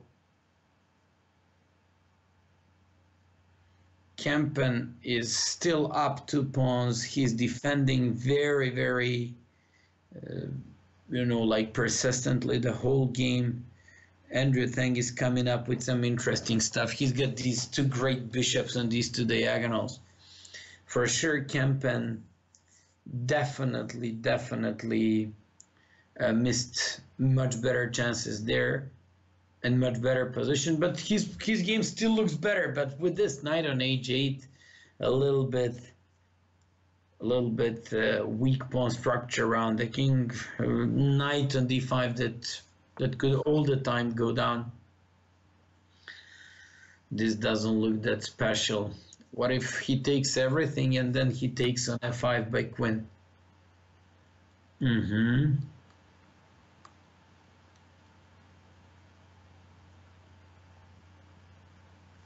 So queen f5, white threatens to take on e8, rook e6 is the only move. And now it depends what is white. Okay, queen takes e6, knight f4, knight f4 wins the game. Knight f4 wins the game. Knight f4, man. Oh, once again, knight f4, g takes, bishop g2, rook takes b2. No, he missed the knight f4. Oh my goodness, now rook e8 and bishop d5, he blundered the piece. Wow, this guy missed this. Wow, what a crazy development of the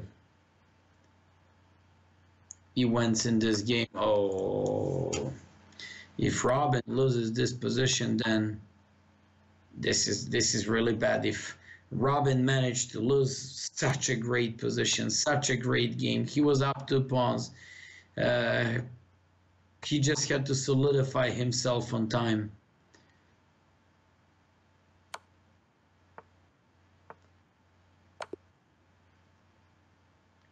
Penguin GM won by checkmate. Blizzards are leading 7.5 to 3.5.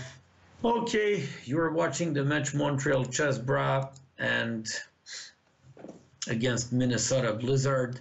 I just have to tell you one thing. Ever since I do this commentary for Chessbrahs, we never had match lost after 3 rounds. So this is like negative record. We're already lost a match after 3 rounds. Now, even if their players don't show up, they would win the match. But of course, we're just waiting for the game between Mitkov and Kempen to begin. Okay, sorry, Kempen and Mauricio Flores to begin. Kempen playing white there. He went once again for the English opening. By the way, let's check the game between Kleinman and Thomas Beardsen. Well, it's very difficult to follow now this match because we simply don't have any chance to do anything. Even if we win clean 4-0, nothing would help us. So it's pretty difficult to watch. But okay, we just have to do our job professionally and just to try to win all our games and at least to minimize this really bad loss. So let's go now. In this game between Thomas Beardsen and Kleinman, Beardsen played e4, c6, knight f3, d5, e takes, c takes, knight e5, knight f6, d4, knight c6, c3, queen b6 is played by Kleinman. I believe that wouldn't be better also to play some bishop d7 because you should never be afraid to give up that bishop. Let's just move to the game between Jordan Forrest and Penguin GM. So Jordan played e4, e5. He went for the knight f3, knight c6, and d4. He went for the Scotch defense. Somebody already told me, by Maya, thanks for the commentary. Thank you for watching, and let's just hope. Well, last week I said, could it be worse than the last week? But just like you see, it could be worse. So knight d4, knight f6, knight takes c6, b takes c6, e5, queen e7, queen e2, knight d5, c4. One of the main lines of the Scotch defense, knight b6. There are 2 lines here for black, either knight b6 or bishop a6. Knight b6, knight c3, queen e6, queen e4, g6, bishop d2. I remember I used to play bishop d3 here for white. After bishop d2, a5, long castles, bishop a6, and Jordan went for c5. I guess this is still theory, so after bishop c5, bishop a6, rook a6, it's Jordan's turn. So probably he should play either bishop h6 to stop the short castle or some bishop g5. But just like I said previously, it's very difficult to motivate yourself to now play competitive game once you realize that you lost your match. Although, let's move to the game between Grandmaster Mitkov and Shyam. Shyam playing black, he went for the e4, e6, d4, d5, and went for his opponent went for the win over defense with knight c3. Shyam played bishop b4, and after knight g on e2, captured on e4, a3, and went for that bishop takes c3. So bishop c3, knight c3, knight c6, bishop f4, knight f6, bishop e5, castles, bishop c6, b takes, and bishop g5. Position looks unclear. Probably Shyam should play some bishop a6 at this moment. So his opponent can hardly castles. But wait a sec. If he plays bishop a6, knight takes e4, maybe h6. Yeah, maybe h6. Maybe h6 first, and then bishop a6, and then if you take like knight takes e4, just to go with some g5, knight e4, and now queen g6. Knight e4 and queen g6. Shyam's position looks okay. I like his bishop in comparison to this knight, because knight can jump on c5 and stop this bishop of coming to a6, but he can always break with e5, although he cannot even move the knight to c5 because pawn on g2 is hanging. So interesting would be to see if knight g3, bishop a6. Shyam already has great position. Okay.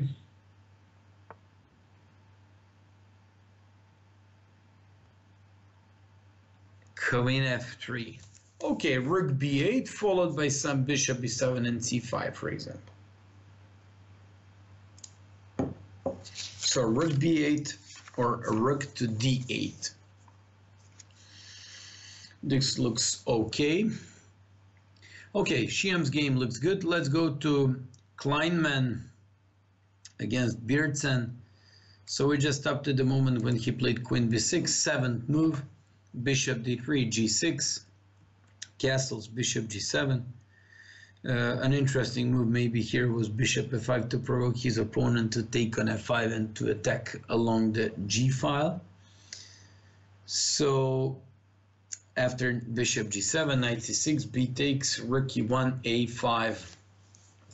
This looks a bit better for white, but nothing that special. Okay, let's move to Kempen's game against Mauricio Flores. Kempen played knight f3, knight f6, g3, g6, bishop g2, bishop g7, double fianchetto for both sides, I mean. And now he played c4, c6, and did this double fianchetto b3 idea. After d5, bishop e2, a5, d4, a4, c takes, knight takes, e4. He now plays an improved version of some Grunfeld defense. So after knight b6, knight bd2, a3, bishop c3, c5, knight b1, c takes, bishop takes. Okay, yeah, bishop takes, and now he probably should place that knight to c3 to play rook c1, and rook from f1 to come to d1. Eric's game, Kempen's game looks okay.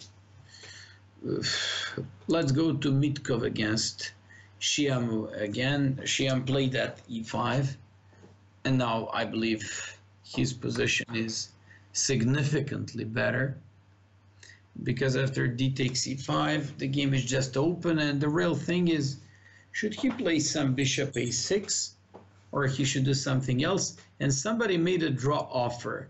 I'm not exactly sure who made a draw offer, but I heard some noise. Yeah, Penguin GM offered a draw to our Jordan Van Forest. I believe Van Forest will accept this. He's not going to push. No, he doesn't wanna accept. So he declined a draw offer and he played bishop h6. This is pretty interesting. decision to carry on playing, being so bad, you know, in such a bad mood, without any like special hope in this match, except of getting the points. Of course, would be important to get some points. Maybe in some tie breaks, these points could be important. But surprisingly, we won't be able to do anything in this. King d8 tank plate. What an interesting move. He wants to march up with that king up to b7 and made some sort of artificial castle, because a long castle wouldn't be possible because of queen a6 check. Nice idea. So king d8 followed by king c8 and king b7. Let's move to the game between Kempen and Flores. Kempen after bishop d4, bishop g4, so move number 14, bishop takes g7, rook d1, king g7, knight c3, knight c6, knight e5, and it's Kempen's turn. I really have to say that he played tonight surprisingly bad, and actually his games weren't that bad, but the result itself is like really bad. So far he's made half point out of 3 games, which is like nothing for him. He lost like 2 games already, which would be like too much, but okay. I also didn't like his knight d5 move in that position previously, so now he played rook to d2, and this is looking like a normal equal game. Okay, would be interesting to see what's happening in game between Shyam and Mitkov. For me, that's probably the most interesting game here, because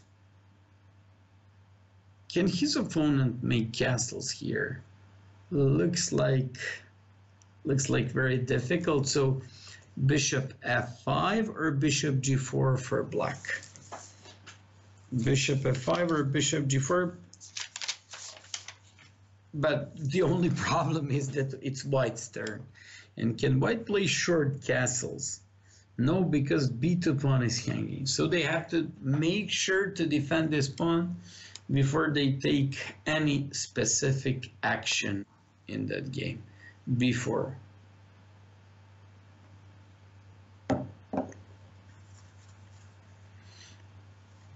I thought about this move.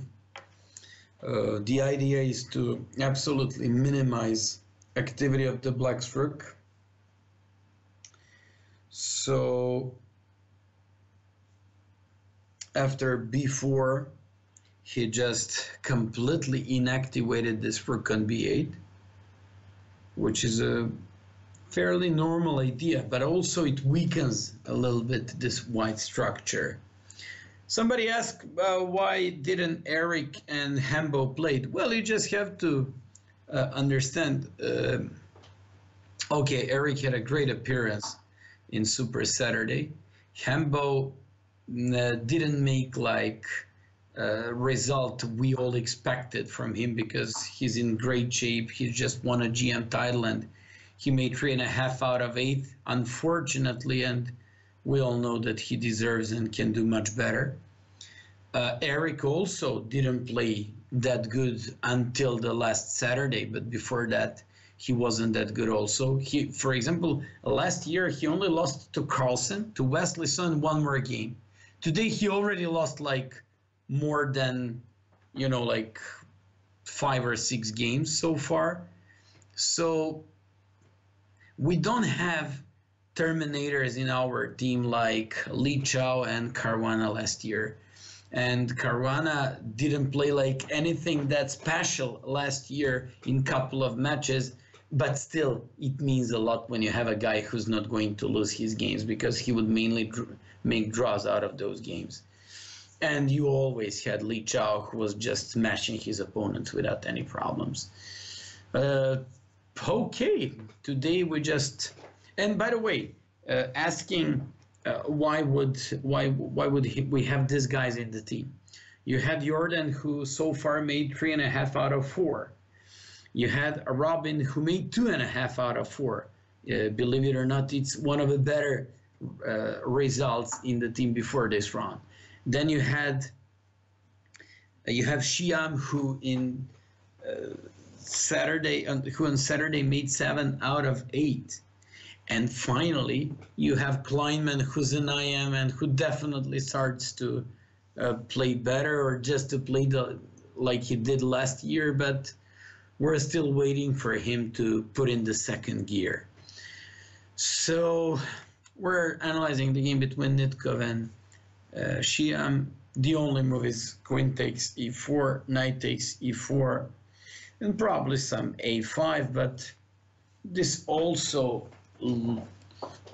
well, the more I look at this position, the more I actually like it for white. I thought that the black had a great position at some point, but now I believe that white is just solidifying himself. Let's go to Van Kampen's game. Van Kampen's white in this endgame. Bishop is on f3, king on g2. Last move by Mauricio Flores was king f6. And now it's white's to move. Probably d6, rook takes d6, and at some point playing rook e2, and that rook from d6 can go to b6 and attack the knight on b4 and pawn on b7. Okay.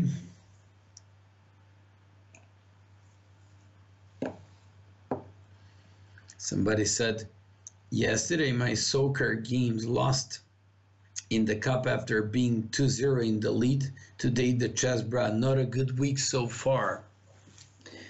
Well, it happens. Well, we don't have like one bad week.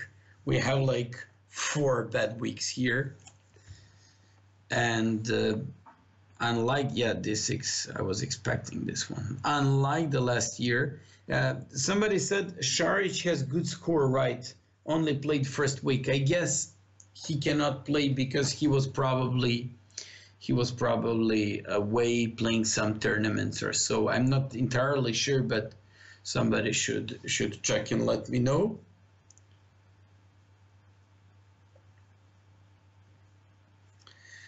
We're analyzing the game Kampen against Mauricio Flores. Kampen looks better here. Kampen looks better. Rook takes d6 and rook e2 followed by rook b6. I see that as really better for white. So let's just see what is he going to do there.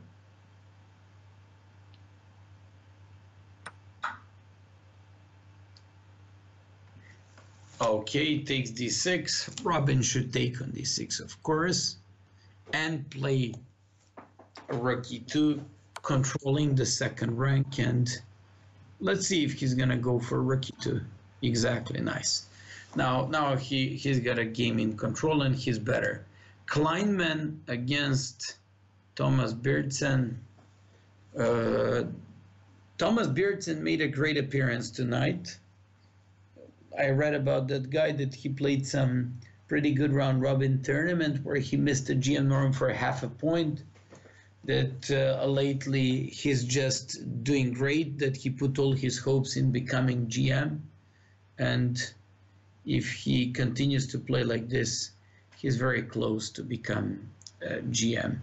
So this looks good for white. I like white's position, and I don't like the way Kleinman played that opening, especially because instead of completing his development there, he still has this king on e8, which is not like particularly and a good and pretty safe piece. But okay, let's move to the game between One Forest and Andrea Tang. One Forest is attacking hard. This is a pretty interesting game. Let's just check the moves because we stopped at c5, bishop c5, bishop takes a6, rook takes a6, queen d3, rook a8, bishop h6, king d8, king b1, king c8, knight e4, bishop e7, rook h2, e1. After that move, so after 19 moves, he certainly had better game there. So after like king b7, bishop g5, by the way, if bishop takes g5, then knight c5, win the queen.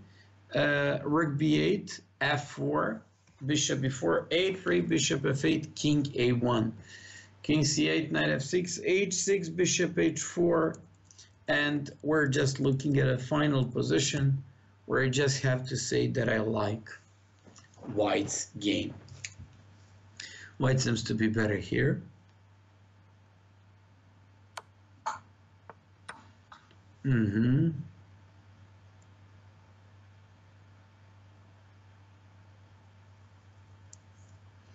The real question is, can we just minimize the loss in this match so winning is out of reach here? And definitely we can't anymore win this match. We're just fighting for the honor. So after queen f7, queen h2, I don't see anything else. But okay, position is okay for White. If he plays rook f1,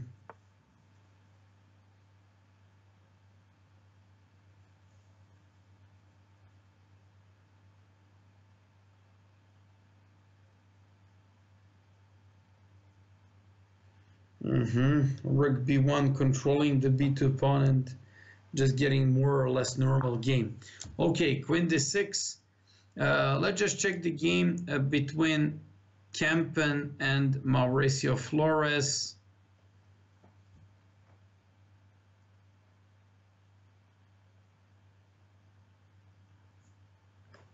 Knight takes a2 by Flores. Rook a6.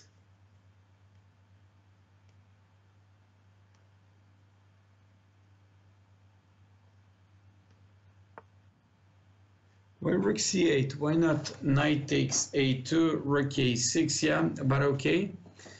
Now Kempen's position looks okay. Rook b6, knight takes a2, rook a6. That's the only move and the only way to get the pawn on a3 back. He played rook to d4 or this one. But here they can play some rook b8, and that's what I don't like about this move. Maybe a rook to b6 was a bit better because then he would have to take on a2. And now if I was black, I would go with rook b8. But let's see what will happen there. Mitkov-Hudinovic. Mitkov is better in that endgame. Mitkov is better in that endgame. Pawns are broken. Knight is usually better than bishop in such positions. And now Shyam went for, in his opinion, practically the best attempt to get a draw. He swapped off the bishop for the knight and went for the pure rook endgame, which is always the best cope for you to make a draw. Okay, h4.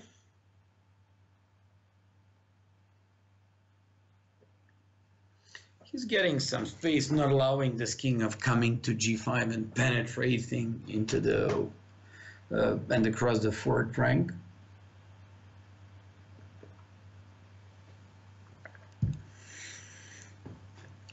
So Mitkov played h4. Shyam is running out of time. He played king f6. Okay, let's just see Kleinman against Thomas Bjergsen. Wow, no, Kleinman's position looks great, but I guess it's a little bit too late to start playing like this. But it's always nice to have a good position in your match. Kleinman's game looks really great. Somebody offered a draw there.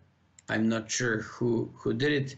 Kempsey offered a draw against Mauricio Flores, which means so Kempen offered a draw, and probably his opponent is going to accept that. That's a pretty interesting.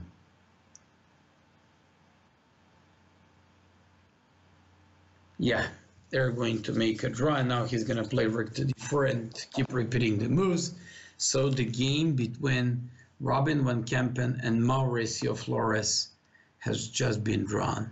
Okay, let's go to Jordan van Forest and Andrea Tang. Jordan rejected the draw offer, if you remember.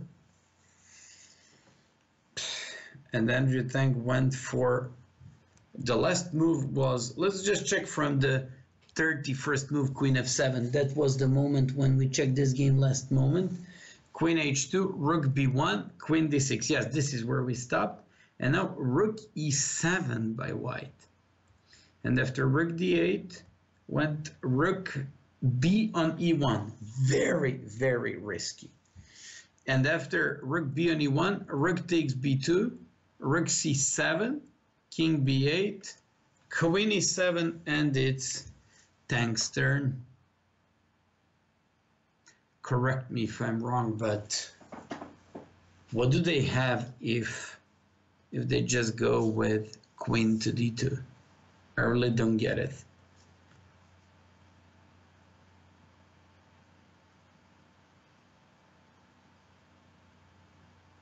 Yeah, queen d2.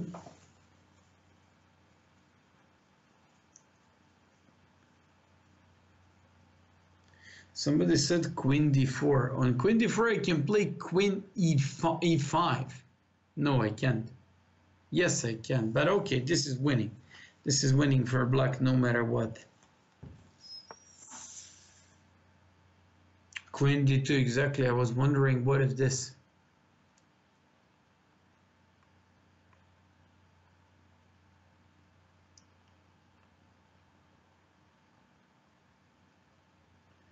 I don't see how is he going to defend this position after king d2. This game looks over. Well, this is going to be like complete demolition ever since I started commentating the games for the Chessbrahs. We were never so badly beaten like tonight. And we're now losing 9-4. And don't forget, Jordan van Forest is lost, so it's going to be 10-4. I don't see what is he going to do and how is he going to defend this position. He rejected a draw offer, but everything was already over. Mitkov is better against Shyam. Let's go back to the game of Kleinman against Beardsen, and Kleinman is the only one who's doing fine. His opponent is now playing some risky mode, but I believe after rook ad8, Kleinman is clearly up a piece and his opponent will resign soon. And finally,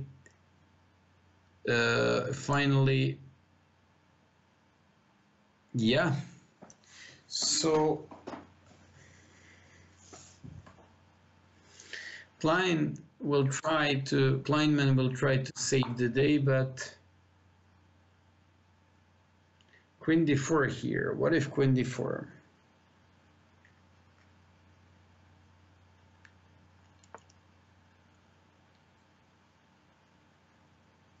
Queen d4 for black, and I don't see what is he going to do.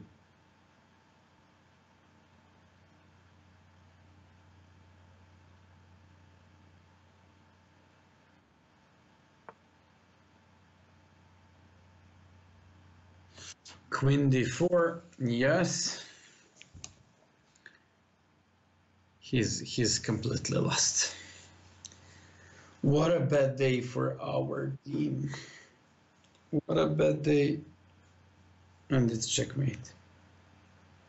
King a2, queen b2.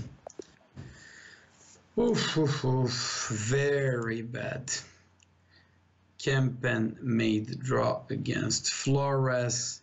Kleinman is winning against that guy, and this is interesting. Shyam is active in that endgame. Probably should be drawn after like rook g2, let's just say.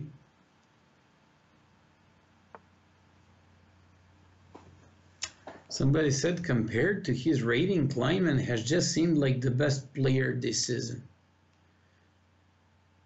I wouldn't say so. It's not like this. Okay, rook g2, this is drawn. This is drawn because he would threaten mate and in the meantime pick all these pawns, even though white is up a pawn, but this should be drawn. So all white has to do here is to control the first rank.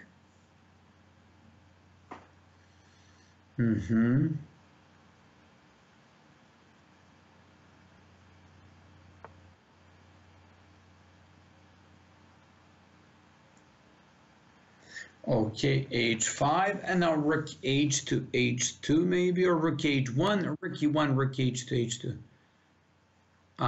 He wants to go with this one. Well, certainly Mitko cannot win this one, that one for sure.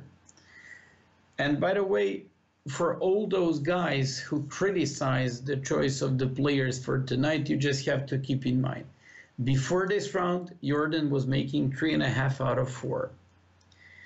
Robin, he was making 2.5 out of 4, 3 out of 4, but lost one game unfortunately last week. Then you have Shyam who had like 7 out of 8. And finally, you have Kleinman who's like, who doesn't have such a bright score in this competition so far, but last year he was doing way better.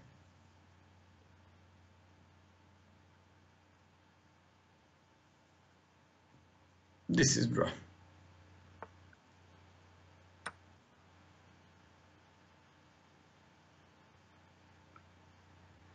Okay, let's move on to the next board. He just picked up this pawn on g4.